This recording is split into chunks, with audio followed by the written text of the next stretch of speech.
Good afternoon, Trinidad and Tobago. I'm Karen Cozier-Phillips. CNews is live at noon.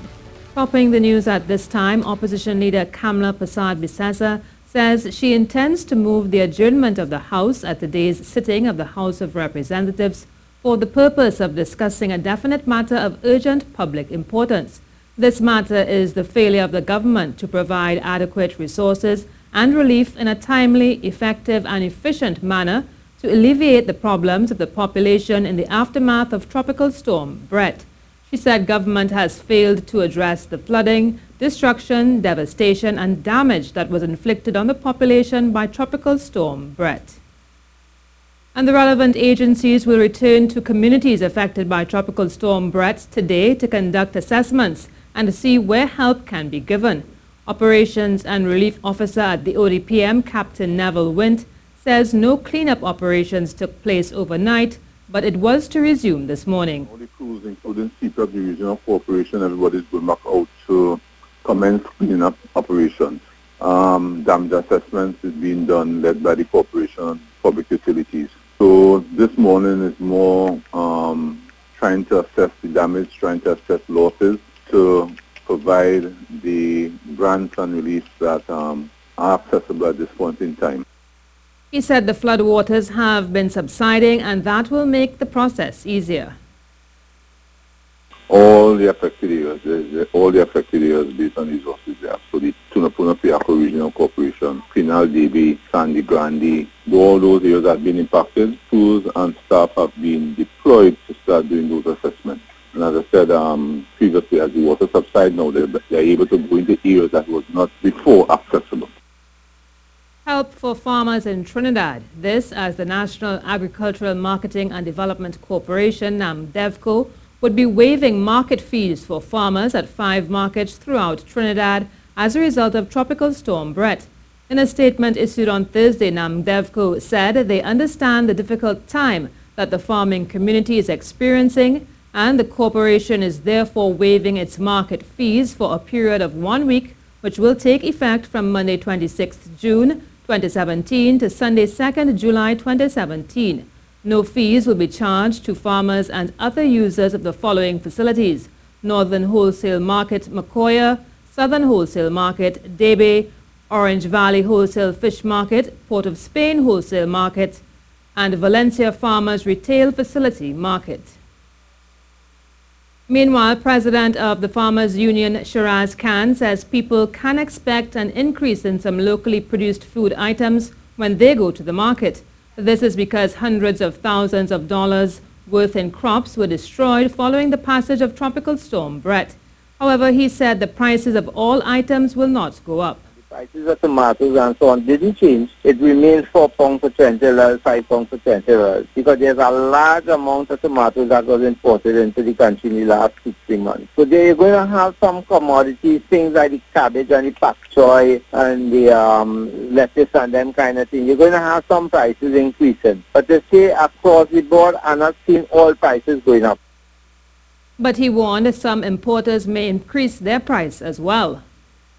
Whereas it might happen, because the importers, as scrupulous as they are, they will raise the price based on what was happening to local farmers, and the prices could go up. But the market is so heavily packed with imported food at this time. They're going to have increases, but I don't think everything will be increased. The Banking, Insurance and General Workers Union is calling on the commercial banks and, by extension, the private sector to release funds to help the thousands of persons affected by Tropical Storm Bret. Yesterday, government announced that it had established an immediate relief fund in the sum of $25 million for victims of the storm. But President of the union, Vincent Cabrera, believes this will only scrape the surface for the help that's needed. He says the private sector also has a responsibility to contribute in times such as these. While there will be a debate as to whether or not the government has allocated sufficient funds, the fact is we are not in government as a labor movement. We don't know what the finances are that they have. But we know that money is not going to go very far. So this is why we are calling on the private sector to man up, so to speak, to come good, to prove that they are worthy corporate citizens. He says if persons in need who cannot afford to help themselves are not given the assistance they need, this could lead them to turning to undesirable means of seeking funds to meet their immediate needs. You can imagine what a single mother will have to do if she doesn't receive assistance to send her children to school, to purchase uniforms, to purchase books, to purchase appliances and all of that. And it's not only single mothers. You have fathers, you have families who are poor. Normally disasters, when you hit a country, it does not hit the better off folk because they have built better houses and so on. CNews contacted the Bankers Association for comment on this matter. However, we were told they would respond at a later time. This is the CNews Live report at noon. Remember, you can keep up to date with all the latest news on our website at ctvtt.com, or you can check out our Facebook and Twitter pages at CNews Live.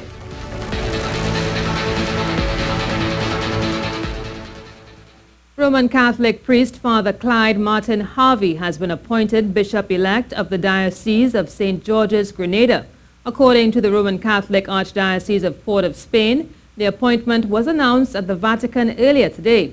The 68-year-old priest spoke with CNews, saying he was aware that he was among the persons being considered to be the next bishop.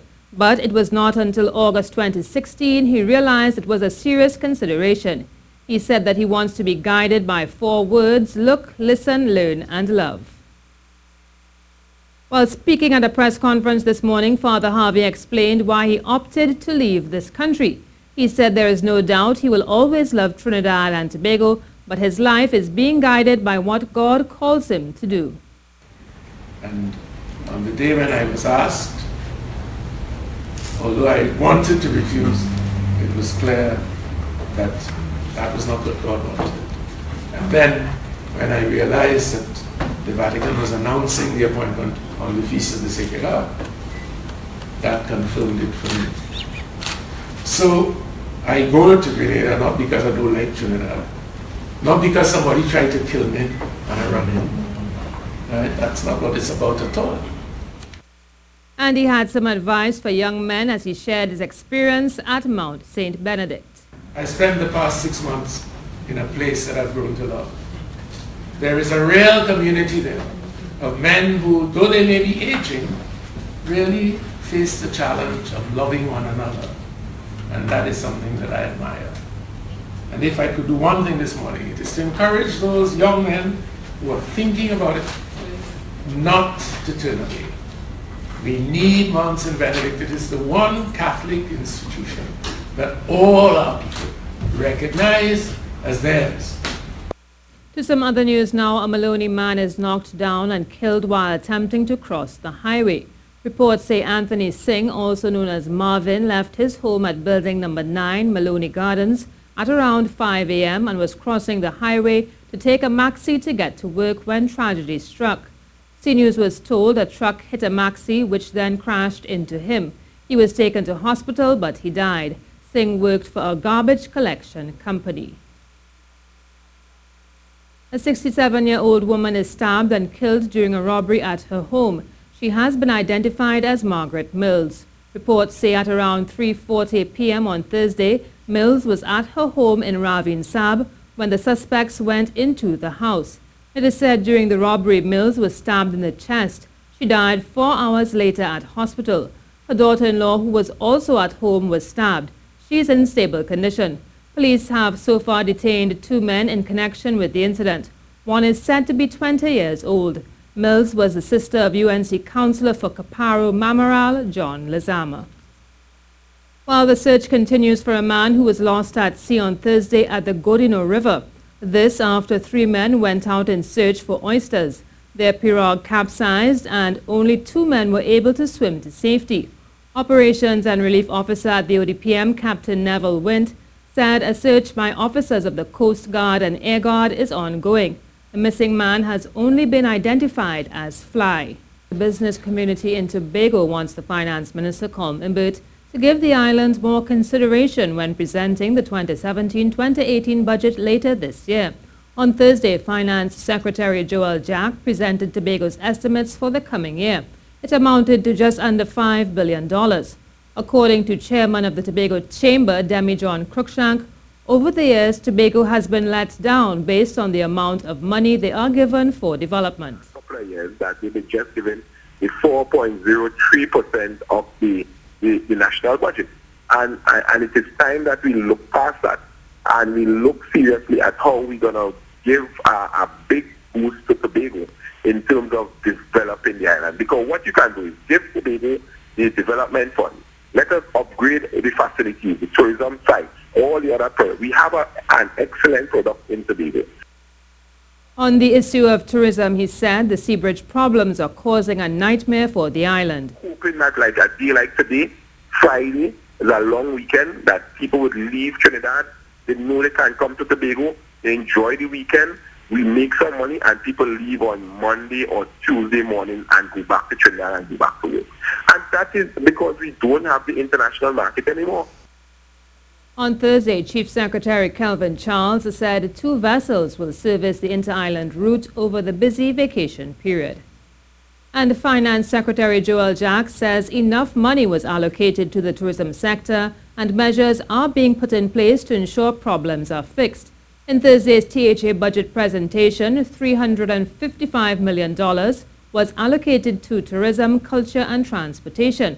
When asked why wasn't the allocation larger, given the importance of these areas to Tobago's economy, Mr. Jack said they are working closely with the stakeholders to come up with solutions to treat with the tourism industry. Also might recall in my budget statement that we outlined in detail some urgent measures to address the current challenges in the tourism industry, and as well that we are working on the development of a tourism development agency. That was outlined in detail in the budget, and we are hoping that the measures that the agencies that they come up with will augur well for the tourism sector moving forward. Operations and Relief Officer at the Office of Disaster Preparedness and Management, Captain Neville Wint, is urging citizens not to move around in flood waters, as many dangers may arise following the passing of Tropical Storm Bret. He said at this point in time the waters are unpredictable and there may be dangerous wildlife creatures in the waters. As the water subsides, we have the movement of wildlife, snakes, caiman, and I am asking the population as you move about, please exercise tremendous care and caution as you clean your homes, move about. We are, as a population in those affected areas, engaging in what I call high risk. Well, a call is being made to confront the past to free the future, an action by the Crossroads Freedom Project aimed at educating citizens on the history of our country's local heroes in public spaces. At the launch of the Crossroads Freedom Project, campaign activist Cleo Lake said the time is now for people to critically examine what is being honored and celebrated in public spaces and understand that some of the celebration and glorification of nefarious colonial icons do not build a nation. Did not and do not represent the good people. What message are we giving to our children? What message are we leaving for our children and future generations? It is important that we consider this, and it is important that we imagine a future that we want to create with the type of leaders and heroes that we want and need to celebrate. If we can imagine it, we can achieve it. We advocate for the careful removal of such statues. Member of the Emancipation Support Committee, Shabaka Kambon, said the first 3 main targets of the campaign are the removal of monuments and the renaming of spaces celebrating Christopher Columbus, the recontextualizing of the Lopino estate to reflect its true history, and the renaming of UE St. Augustine campus's Milner Hall. To show the world that as a region we have the capacity to understand our past, the courage to confront it, and the will and moral character to choose a better future. We may not be able to change history, but we can change our relationship to it. And that's how we end our CNews report at noon. I'm Karen Kozier-Phillip. Remember, for up-to-date and breaking news throughout the day, you can visit the CNews website at ctvtt.com. Do have a good afternoon.